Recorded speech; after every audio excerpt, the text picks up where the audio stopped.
Good day mga ka-channel, another day, another vlog, another sharing na naman tayo ngayong araw mga ka-channel. Kung nakikita nyo mga ka-channel, iyan ang ating subject.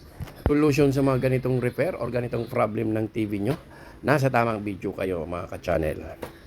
Tara, sabay-sabay na naman natin itong hayan. Alamin kung ano ba ang naging sira at magiging remedy sa ganitong issue. Let's go!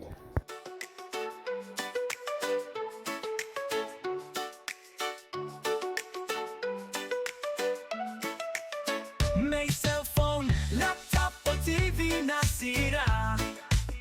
Huwag mag-alala, dalhin mo na, mabilis ang gawa. Siguradong maaasahan sa O-Electronic, problema ay lulutasin agad.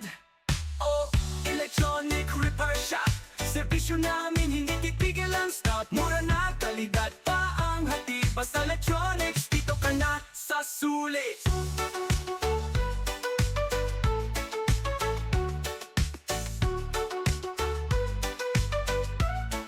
At ayun na nga mga ka-channel, nakita nyo sa video kung paano natin i-troubleshoot ang ganitong issue.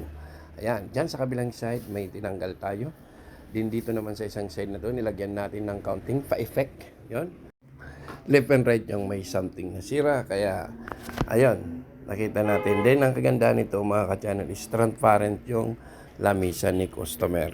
Para hindi na natin iaangat baba ang kanyang TV. Medyo mahirap lang na konti. Ayan, kabila.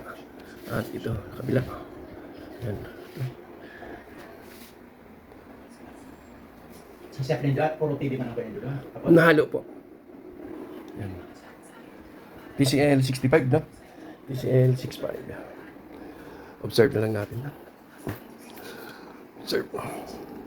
Basta electronics, dito ka na sa sulit.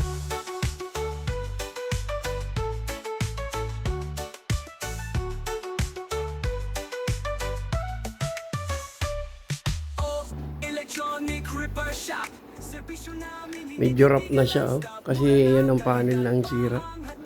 Kabilaan. Kaya ingatan na lang talaga. Mga day na tayo din nagkaloy. Yan, oh.